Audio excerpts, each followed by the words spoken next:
This isn't the jungle, but guys, this is as close as I've been to being backstage with a rock star. So tonight we're going to have a ton of fun. Tonight we have Craig Duswalt. There's a lot to talk about with him, a lot of stories he can share, and so much he is currently doing that we will share with you tonight. I can't wait to bring him on. And since I can't wait, Lynn, let's show his intro, and he will be right back with us.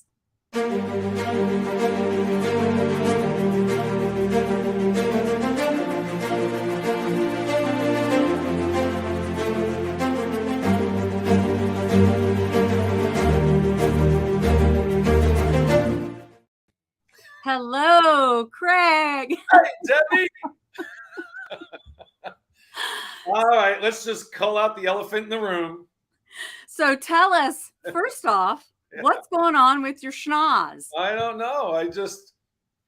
Okay, so I'm a Kansas City Chief fan. And as you all know, because the Chiefs won last night, that I went to a bar and I got into a fight with some Bengals fans, and this is what happened to me. You don't mess with who dey? You don't mess with those guys.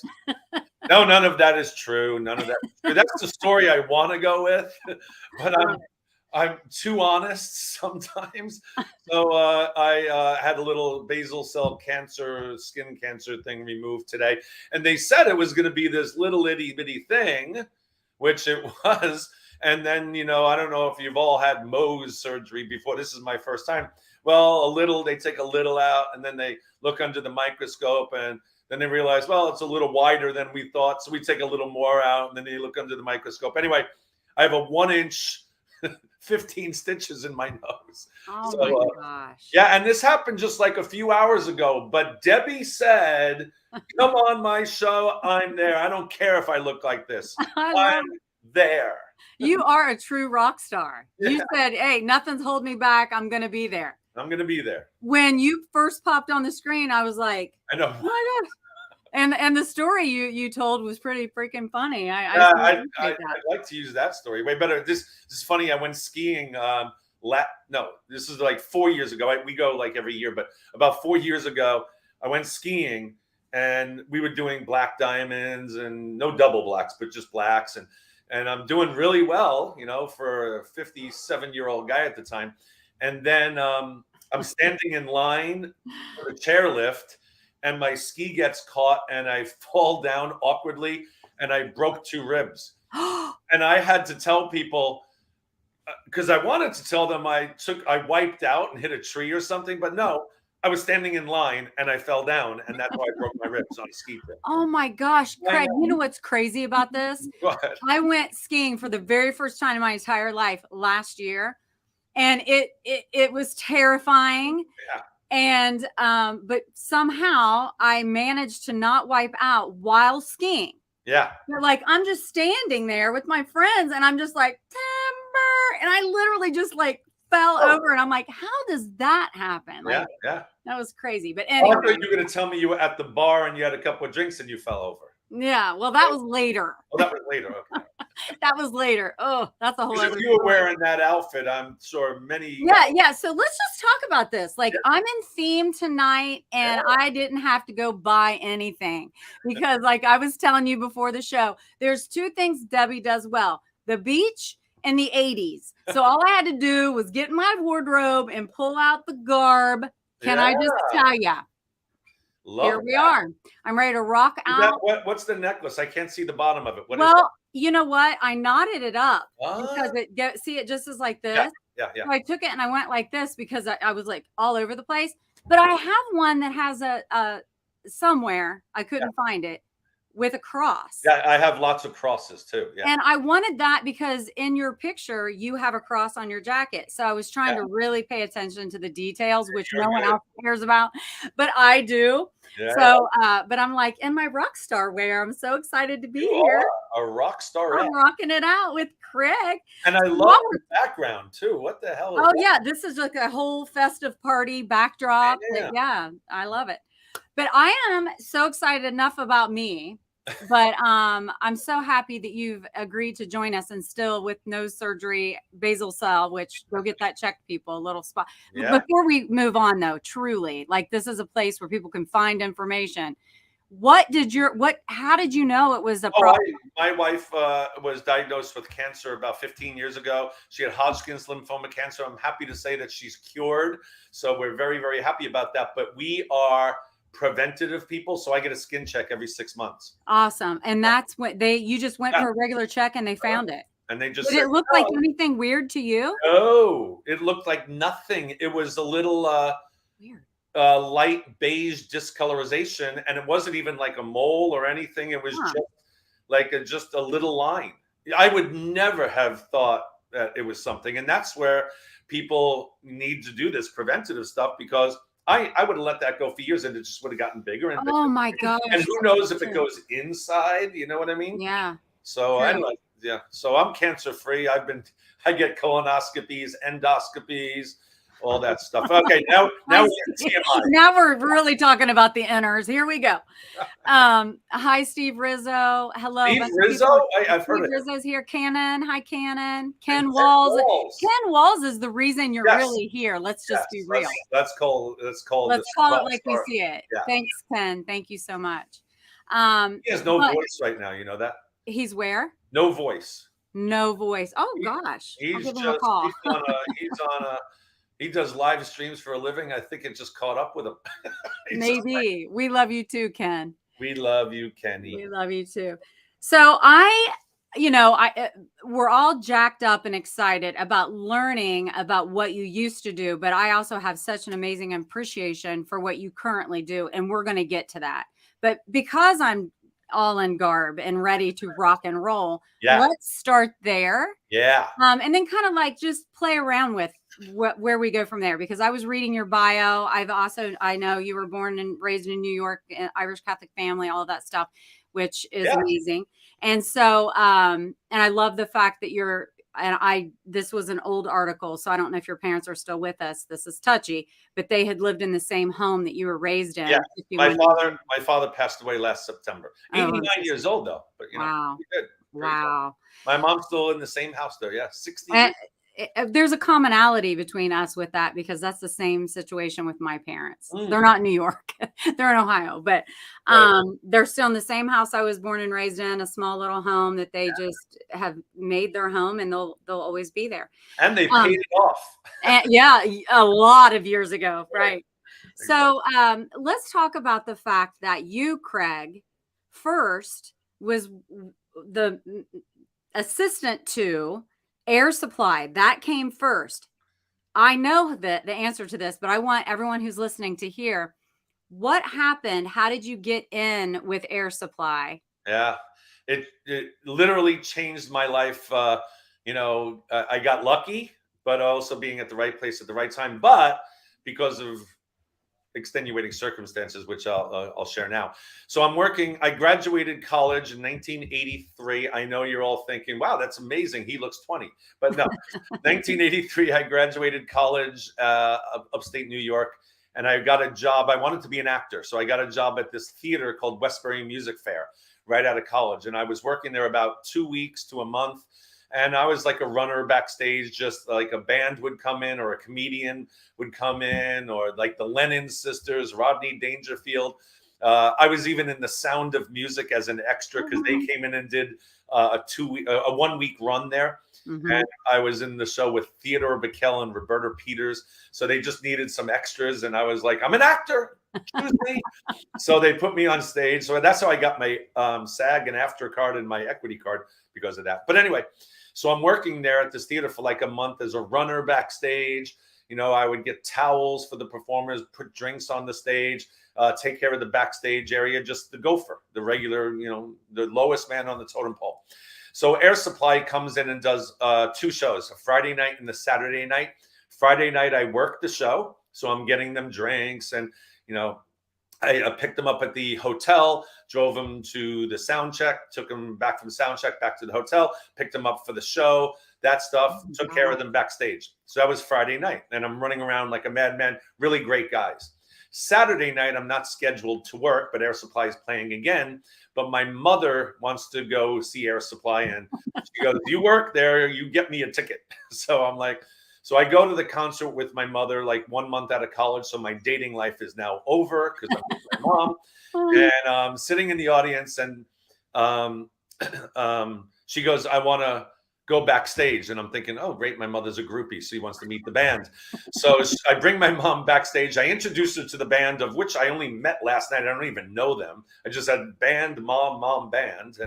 And then this big 6'5", 330-pound big guy walks up to me and he says, "Hey, you were the guy that was working here last night, right?" And I'm like, "Yes, I am, Mr. Very Large Man." And he goes, "How much do you make a week here?" And I'm thinking it's none of his business, but he's huge. So I answered, I said, about $150 a week. And he said, "How would you like to quadruple that?" And so many things went through my mind of what this man wanted me to do for him for $600 a week.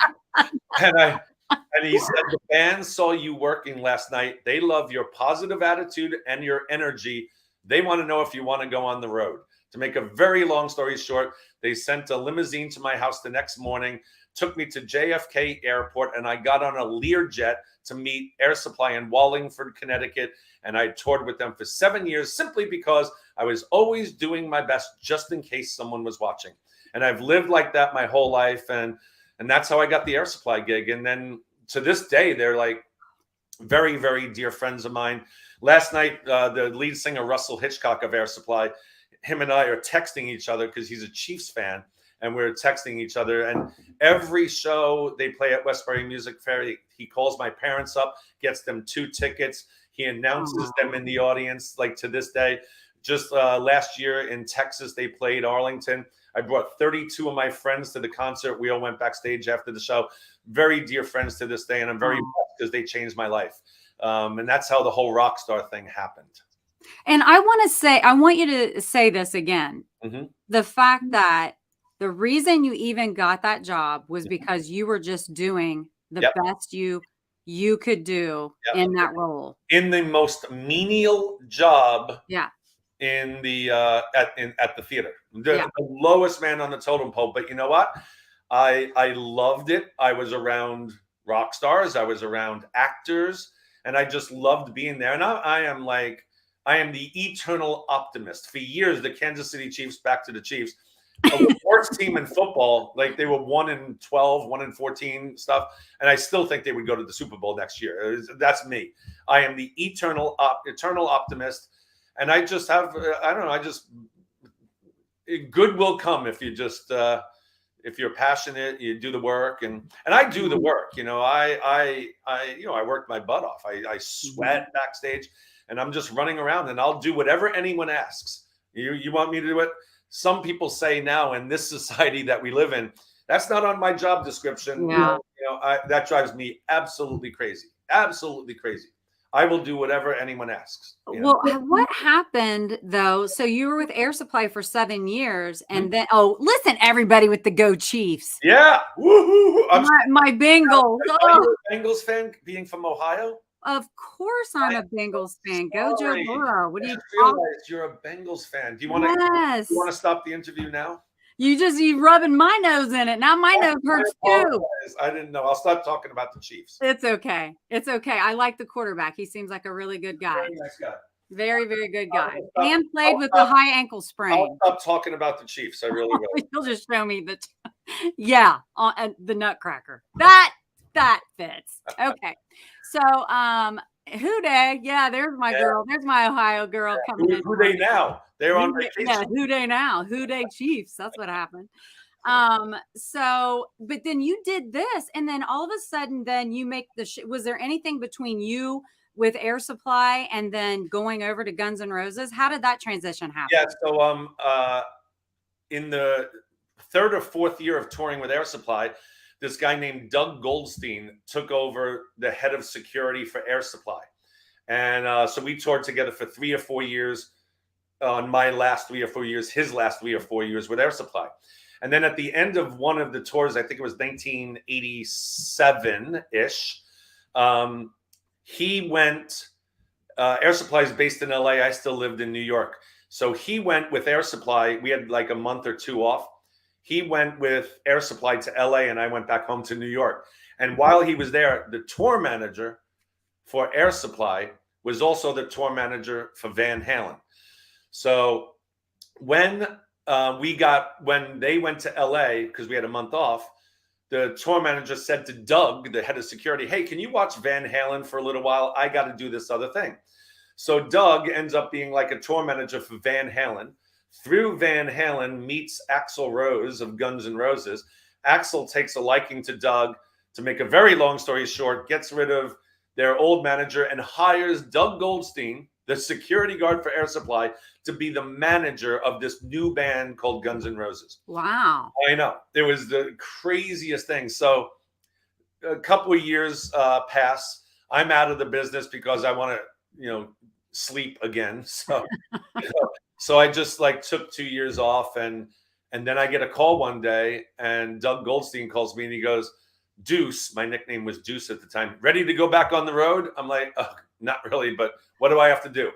You have to take care of Axl Rose. And I'm thinking, that sounds way harder than Air Supply. And he goes, yeah, but I'm going to pay you a lot of money. I'm like, all right, I'm in. So because of Doug Goldstein, who's a dear friend of mine to this day, he managed Guns N' Roses for a long time, and that's how I got that gig. And so I toured with them from 90 to 94 during the biggest tour in the history of rock and roll, the Use Your Illusion World Tour. It was a 3.5-year world tour. So I lived out of a suitcase for like 11 of 13 years, which was very hard. Everyone thinks it's glamorous, and it is, but it's also very, very difficult. Oh, yeah. So so were you a personal assistant just to Axl? Yeah. Okay, so then it was such an intense job that I actually had an assistant. So yes. Yeah. So we had an entourage of Axl's entourage was myself. Steve Thaxton was our chiropractor. Sabrina Akamoto was our masseuse. Robert was my assistant. And then Earl Gabadon was our security guard. So we traveled all together all the time. And then we also traveled with the band. Obviously, we had our own plane and stuff like that. But so we had a mini entourage amongst the 30 of us that were the band crew of Guns N' Roses. So there's the roadies. There's like 180 to like 220 of those guys. Oh, wow. And then we were in a group of 30 that traveled with the band.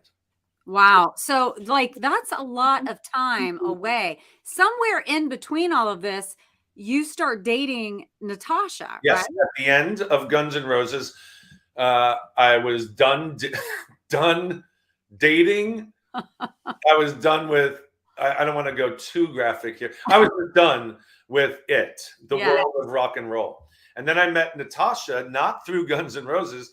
Natasha was modeling with my sister in New York. Natasha's from LA, and she was modeling with my sister a lot.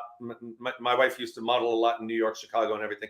So I was dating this girl that my sister didn't want me to date anymore. So she goes, you got to meet Natasha. She's perfect for you. So when Natasha and I go on a date, and we have the greatest, this is about a 5-minute story. I'm not going to tell it here because it's the best story ever, but it's just too long. But we just, we met, and at the end of the tour, I got engaged to her in the last couple of months of the tour because I said to myself, my wife was a model, and she's hot. Yeah. And so I'm like, I'm going away for like 2 months. I got to put a ring on that before I leave. So I got engaged before I left, but then she ended up coming on tour with us because we had our own plane and we were allowed to bring our wives or girlfriends. Oh, good. That's cool. So she ended up touring with us for a month in Europe and a month in South America as well. So anyway, it was just my sister set us up. And you know what? Sisters know best. They do. I'm telling you, I have a son and a daughter, and if if the sister doesn't approve, forget about it. Right. Forget about it. Yeah. So Natasha's a keeper. You guys are still together. Yeah. With 20, how many years? It's been a minute. 29 years, I think. 29. That's awesome. That's amazing. I want to know, what was it like? I mean, what type of person? I mean, because clearly all I know of Axl Rose is, him as a band member, as, a rock star. Who is he as a person? Did you have a friendship with him, or were you just strictly business? He was literally my best friend for 4 years. Oh, wow. He is, I will say this about Axl Rose. He is misunderstood. He is very shy, so he's not good in public. He doesn't, believe it or not, as a rock star, he doesn't like the attention. He really just doesn't. He just loves to be in his own world, and he's very great to his people. Great. Like Natasha and Axl were like best friends. He wanted the woman's point of view on his life, so she used to go in there for hours and talk to him, and I got a break when she was on the road, which was great. But he's just takes care of his people. Yeah. Very loyal to his people. And he is a total sweetheart, 100% sweetheart. Now, he gets in trouble in public because he just, I saw it, every day when people are bombarding you and putting things in your face, like sign this. And I wasn't the star and I got sick of it. You know what I mean? It was just right. So I could see where, you get misunderstood in public, but the man gives back. Like there are so many stories of things that he gives back, but that's never in the news. They just want to write the dirt, So he's a total sweetheart. I love him. That's awesome. Do you still stay in touch with him? I don't stay in touch with Axl because he's more of a home guy. Slash I keep in touch with. Oh, wow. There's a wedding picture. That's wow. Gorgeous. So Slash and I keep in touch. Duff and I keep in touch, the bass player. Gilby, the rhythm guitar player. All the other guys I keep in touch with, and the crew. What can you share? Like, give us a story that just, you saw a lot. You lived a lot. Yeah. Can you think of a story that you can share with us that's like even rocked your world? Well, no, I can't share the ones that rocked my world. But there's just so many. Where do I go with this? Well, wait, were there more crazy stories with Guns N' Roses than with Air Supply? Again, I gotta be no, actually. Okay, so they were equally as crazy as both. Crazy. Yeah. Okay. I mean, I'm not going to even come close to sharing what happened on the road, but yeah, just imagine what you're thinking, and it's 100 times worse. Oh my God. Or how you look at it 100 times better. Ken's laughing. Well, I mean, road stories, whatever, you're out, you have all these different stuff. Ken Walls just said my wife was hot. Yeah. Smoking hot. Smoking hot. I have a funny Ken Walls and Natasha story. Do you want to hear this? Yes. It's very funny. So my wife is my wife won't hire me to do. She's like, she just came in and said, no. Hi, Natasha. So we're doing, Ken knows what's about to say, right? So Natasha, she goes, I'm not hiring you for my business coach. You don't know. You don't give me any time. You don't give me any time because I have 150 clients, right? And I'm trying to make everybody happy. And so she goes, that's it. I'm just going to call Ken Walls and he'll help me with my business stuff. So she's right here right now. Come here. Hi. 1 second. Yeah. This is my wife. There's Debbie. Hi, Debbie. I got my rocker outfit on. Yeah, look, she's got her rock outfit on. Love it. I love All right, so Natasha says, I'm going to just call Ken Walls because he's really good at what he does. I'll just call Ken. So I'm out, and they're on a Zoom call, and I'm thinking, because Ken and I do lots of Zoom calls, and Natasha's like, don't tell the story. I'm telling this. Ken is making me. So I'm out, and then I come back to the house, and Ken and I do a lot of Zoom calls, just one-on-one, just helping with stuff. So I assumed that's what they were doing because Ken and Natasha are on a Zoom call, and I walk into Natasha's office and she's on a Zoom call with Ken, and I go, Ken, I see that you're on with my wife while I'm not here. Just so you know, and I go behind Natasha and I grab her boobs. These are mine. These are my boobs. And then they tell me, Craig, we're on a live stream right now. and I'm like, okay, I gotta go. I grabbed my wife's boobs in front of hundreds of people, probably. Oh my gosh, that's so funny. Yeah, oh, that's what I was. I yelled from the. Are you hitting on my wife? And then I went and grabbed her boobs. And then you realize this is a live stream. Ken goes, Craig, this is a live stream. We're live. I'm like, oh, what? My wife is like, you are dead. Oh, you guys, we all got to look that one up and clip it. That's hysterical. Oh, I'm sure Ken has it. That is so funny. We'll have to see it. These are mine. Well, I wanted to show you this. Steve Rizzo just said, "Oh, the stories on the road." Steve Rizzo has them too. The funniest man I've ever met in my life. He is amazing. My kids love him. My wife loves him. He's okay in my book, but everyone else loves him in my book. He is a great person and so funny. I mean, it's so amazing to be around people like him and like you, and it's just incredible. I want to show you what happened this morning. So I went boxing Oh, at 6 a.m. and then at the very end of the boxing, they play music the whole time, but this came up and I started yelling I'll show you. Are we taking a video? Hey, yeah. Welcome to the jungle, baby. Tonight. Ow, ow, ow. Yeah. I love it. I was like, come here. And I'm like, come here. Wait, is that you? Yeah, it was me. Oh, I couldn't even because you had I know. It looks and they actually said, they were all like, what? We just worked out. Are we taking a video? Hey, yeah. Welcome to the jungle, baby. Tonight. Ow, ow, ow. Yeah. Look at those guns, Debbie. Guns N' Roses. No, your guns. I know. Damn. I'm with Guns N' Roses. Oh, but wow. I said, oh my God, this song. It was like, welcome to the jungle. I'm like, everybody. And they're like, what do you want? And I'm like, come here. Craig Duswalt's going to be on tonight. I want to get a video. And they're like, we look like trolls. Like it's 6 a.m. We just sweat our butts off working out. And then but look what sports they are. Thank you guys for being in the video. That's great. So it's no big deal. I'm just going to show it tonight for everyone to see. So they all say my buddy doesn't mind that I have this big hunking thing on my face. Yeah, that's all right. You look good. I'm so happy you're still here. Debbie is a trip. Yep. I've gotten that more than once in my lifetime. I'm not annoying. Like everyone's like, what's she yelling about? Why does she want to video us? What's going on? I love that. I'm like, you guys got to watch. You're going to be on the show tonight. Do you still live in Ohio? Yeah. Oh yeah. I live in Ohio. When are you moving to Texas? Everyone else is. I know. And you know what? Every time I travel, I get Texas. I'm like, no, I'm from Ohio. They're like, you Ohio? And I'm like, I don't know if it's the big mouth and the big hair. Not to say that Texans have big hair and big mouths, but I'm just saying there's something going on with that. There is.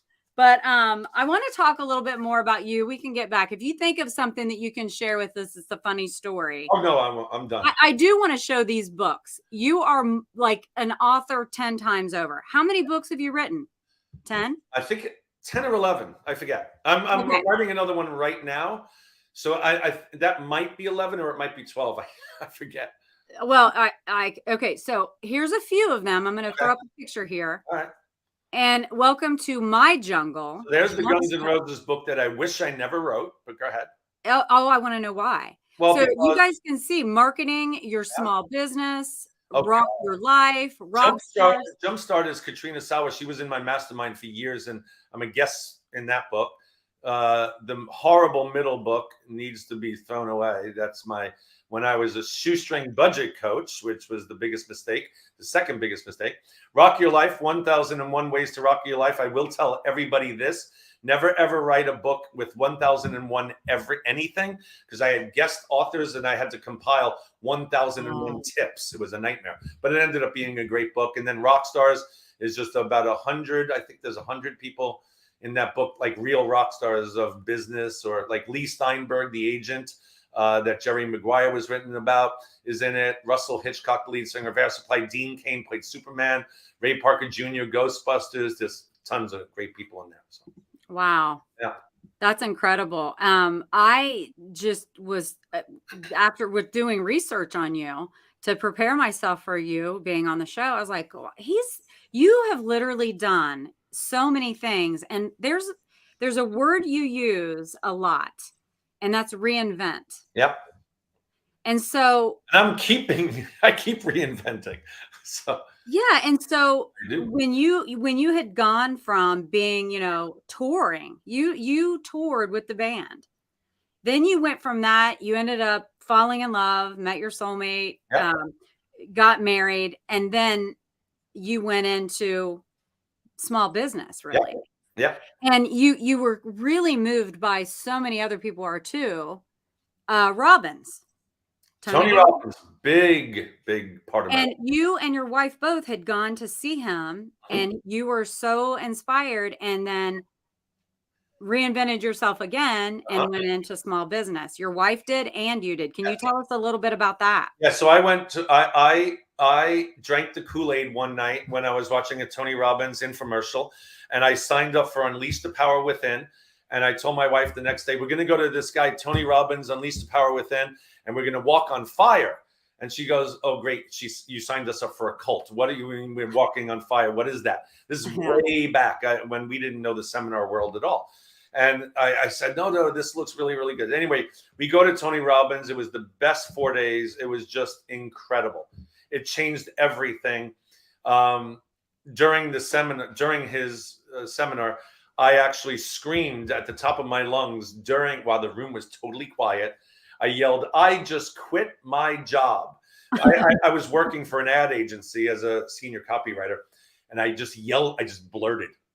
And Tony Robbins said something, I forget, but because we were really close to the front with thousands of people behind us. So anyway, I thought, I better quit my job since I just told everyone I just quit my job. So I went home, quit my job, and started my own ad agency. My wife started a modeling agency, and she runs one of the top 5 modeling agencies in Los Angeles she owns. And then I started an ad agency, and that was great. And then my wife got cancer, so I stopped the ad agency to focus on getting her better. And we kept Peak Models and Talent because it was going through the roof. And then I went to a James Malinchak seminar. He's a speaker coach. And I went there by mistake to meet a friend of mine for lunch. Another long story. But I go there by mistake, ending up staying there for 4 days in the same outfit because I didn't bring any clothes because I was going to lunch. You planned on just going to lunch and you stayed for 4 days? Yes, in the same outfit. What? Yeah. And I ended up signing up for $25,000 in coaching programs. So I went to lunch on a Thursday, and I planned on spending $50 at lunch. And Sunday I called my wife and I said, honey, I told her I'm going to stay to 4 days. That was good. And now I just spent $25,000. Oh, my. It was the best money I ever spent, and everything changed because these guys showed me what to do. I wanted to be a speaker. I found out that weekend, I'm like, I can do this. I can speak. And I became a speaker that day. And from, they say the rest is history. And that was like 18 years ago, I think. And Craig, you're a keynote speaker all over the world. All over. And your books constantly. And you do, sometimes you'll have like a 3-day event. Yeah. Event where, I mean, that's a lot. Like we could talk all evening and not even touch what you teach people in your 3-day conferences. And I used to do 5 days, 5 days of RockStar marketing, I called it.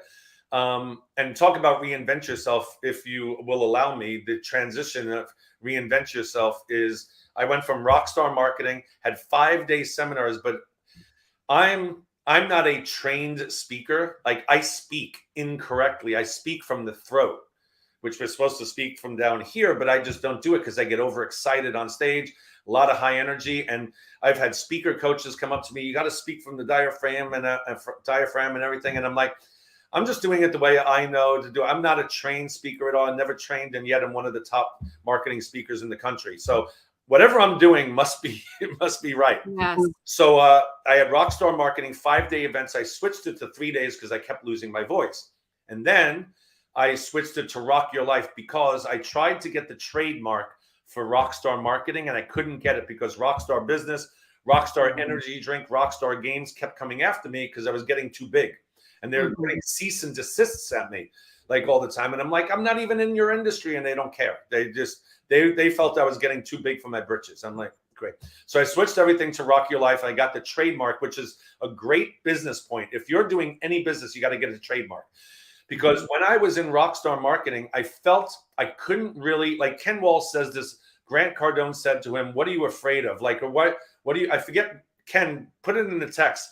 Like Grant said something to him, like, what's holding you back? Or why are you not like putting yourself out there? Whatever. Yeah. Why are you afraid? Yeah. What are you afraid of? Why are you not making everything public? What are you hiding from? What are you hiding? What are you hiding from? And it's funny, when Ken told me that a while ago, I was like, you know what? When I had RockStar marketing, I marketed the crap out of it. Don't get me wrong, but I could have done way more. Yeah. But I always had in the back of my mind, if I get too big, yeah, what the F are you hiding from? If I get too big, then these guys are going to come after me harder. So I said to myself, all right, I'll put myself out there a little bit, but not too much. I can't, because I always had this thing in the back of my mind that they're going to come after me. So that's when I switched over to Rock Your Life and got the trademark. Oh, yeah. I own all the classes. I mean, look, Rock Your Life TV, everything is Rock Your Life. I have a golf cart right over there that says Rock Your Life TV on it. And that's a big... You have a radio station too? Well, I have a...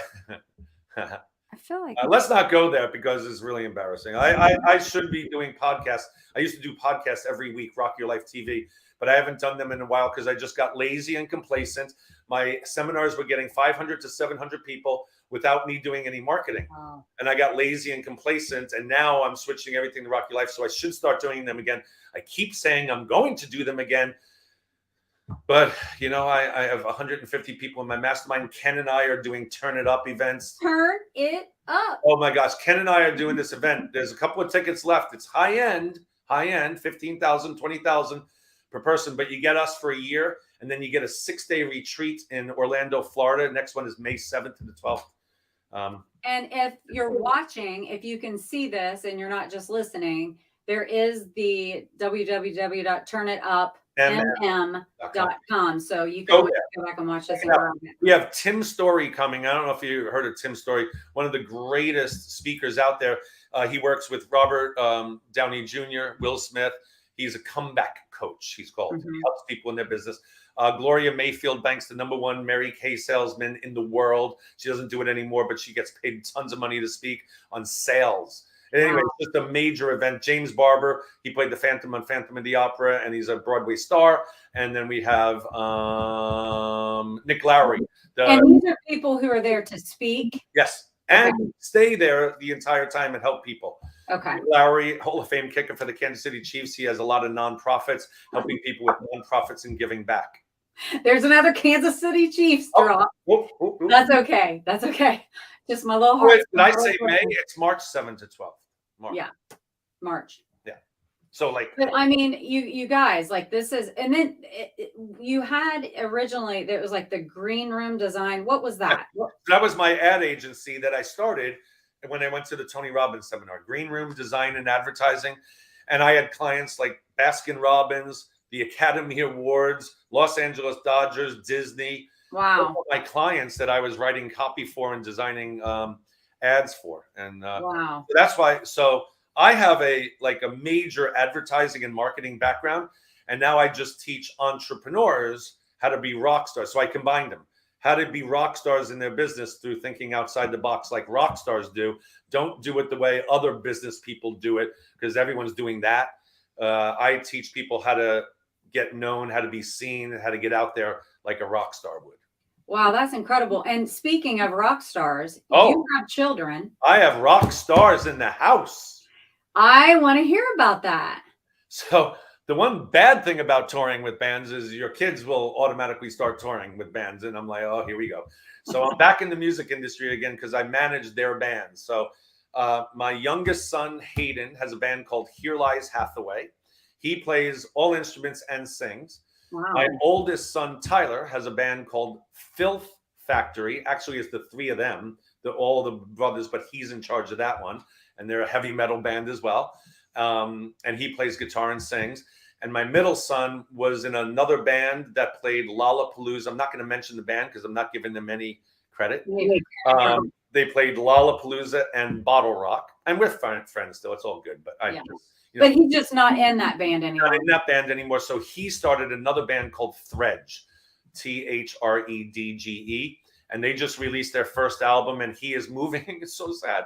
He's moving to LA on Saturday because they're going to be touring. And you're in Texas. I'm in Texas. He's going back to LA, and we just moved from LA 2.5 years ago to Texas, which we love. But now we are probably going to end up buying like a condo or something in LA, because I have a feeling I'm going to be back there a lot. So yeah, now you have 3 additional bands that you need to manage. Yes. With all back in the music industry, but I said, what's is amazing is I didn't burn any bridges, and all the connections that I've made over. I mean, I know almost everyone in the rock and roll world. Almost, you name a person, I've met them or know. You know Bon Jovi? Very well, John Bon Jovi. I know Richie Sambora. Yeah. All right, so that is that's exciting. So I to set you up with John. Let me just text him right now. Hold on. Yeah, tell him I said hello. Are you married or anything? What's that? Are you married or boyfriend? Oh, I'm married. My husband likes John Bon Jovi probably more than I do. Okay, so then I just got to text John. No, not happening. Forget it. And and his wife's Dorothea. Is that her name? I'm not a stalker, I swear. I did. My husband and I went to so many of his concerts. Great. He is such a great performer. Oh, he's great. Yeah. He really is a great performer. But now, so your kids are doing that, and you're like amazing doing so many different things with coaching people and helping people rock their life. But what I really want to talk about right now, because we are getting close to our cutoff time, is this. Because the show is called Find It, I ask all of my guests, in life, what have you found that you can share with us to inspire us to find it too?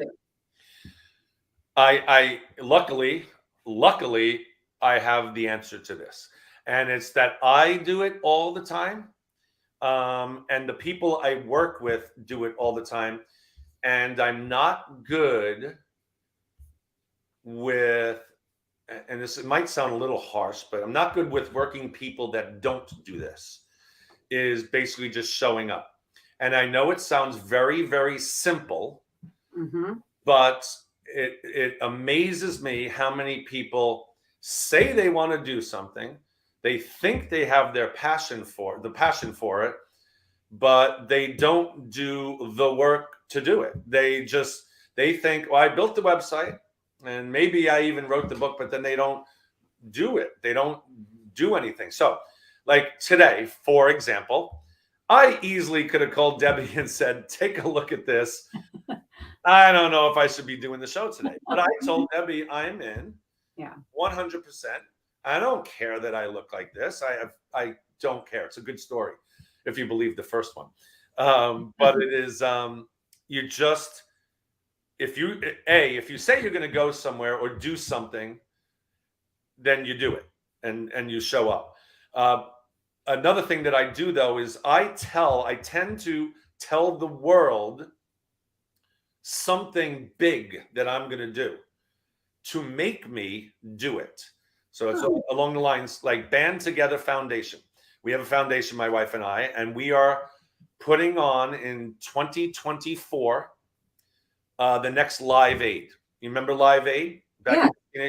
My wife and I are going to put on Band Together concert in 2024, trying to be the next Live Aid. There's so many things that are getting in place right now that have been for 6 months, but I'm throwing that out there so you all hold me accountable in 2024 that this concert will happen. And I'm partnering with a lot of people. But again, that's in my mind, that's showing up because I have to do it because I keep putting it out there. And if I don't do it, I'll come up with some excuse. But you know what I mean? It's just putting it out there and then doing it and showing up. You know, that's amazing because really, like you said in the very front of what you just said, it might seem simple, but it's something that is overlooked. Like if you, and I know by your story, You showed up and you worked and you did everything. And that's how you got the opportunity with Air Supply. Yeah. And then you continue to show up for yourself too, not just for other people. Like you're holding yourself accountable right now. Yeah. By saying, I'm putting this out there into the universe right now. Yep. And I'm going to be doing this in 24. Yep. And you're going to make it happen, not just for everyone else, but for yourself. So you can stay true to you. Yes. I love that, Craig. And you know what? And here's the other thing too, showing up mentally as well. Like there's people that just show up and just sit in the back of the room and then don't do anything. You know, you also have to you have to embrace it. You have to, it amazes me, people starting businesses and they just exist. Yeah. They exist. They don't like go out and meet people. And I know COVID, trust me, COVID was a whole, but COVID is over. Let's just, I know it's still out there. I get it. But let's just, I mean, even Biden said it's over. So, okay. So if you don't think it's over, it's whatever it is now, but it's not as bad as it was for the last 2 years. So now is a perfect time to get back on the horse. I always say this, you get one life, you get one chance at this. Like, so people always say, like at my seminar, like I have this mastermind program and turn it up. Perfect example. Turn it up. It's a high-end program. It's a lot of money. But if it were me and I'm really, really focused on my business, if I don't have $15,000 to invest in myself and my business to work with Ken and I for a year and go to a 6-day retreat with these amazing people and have full access to these people, then I don't know why you're in business. I get some people are struggling, but you got to go for it. What's the worst thing that can happen? With Ken and I helping, I just tell people like, we'll help you. The idea is we'll help you over the next year. So that's just one example, but so many people aren't willing to invest in themselves. What else are you going to invest in if you don't invest in yourself? That is so true. That is so true. And that's what I was you picked it right out of my brain. I was just thinking that we invest in so many things, material things and but investing in ourselves and our own knowledge and our mental health, spiritual health, physical health, all of these things that we need to do. That really resonates with me, Craig. Like that is amazing. I love it. And Lynn continues to put on the screen. So if anyone now or before March, would like to find out more about that, you just go to this website here and you can certainly do that right there. And that's my Rock Your Life conference. I have a couple of tickets left for April 20 to 22 in Dallas. Okay, so this is something different than what's showing right now. Yeah, and this is just you specifically. Yeah. Okay. Well, Ken will be there, but yes. But that's my conference for speakers. It's called the RockStar Speaker Summit.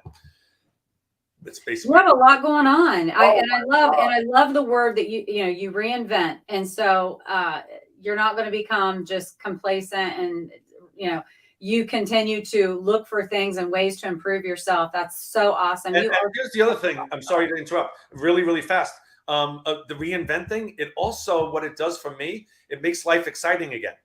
Because like it's something new, it's something fresh. If we do the same thing over and over again, and all I'm doing is a variation of what already exists, but it just makes it more fun for me. You know what? And something that you said, and I know that we do have to go, but something else that you said though was when people show up, but then they don't do anything. Yeah. And they sit in the back, they don't participate, they don't whatever, right there. Don't you almost feel like that's when they need to say, I have no passion for what I'm doing anymore. I need to find it somewhere else. Yes. And then when you find that passion again by reinventing yourself, maybe then you'll take more action behind what you're doing. If you are not taking action, then you're not passionate about what you're doing. I love speaking. I love doing these interviews. I mean, if I hated doing this, then why would I do this? I so love putting on events. I so love speaking. I just love it because it's my one-man show type of thing. I get to go on stage, throw out T-shirts to everyone, and have a really fun time while people are learning. I love seeing light bulbs going off in the audience. If I didn't like doing that, then why am I? Yeah, that's why.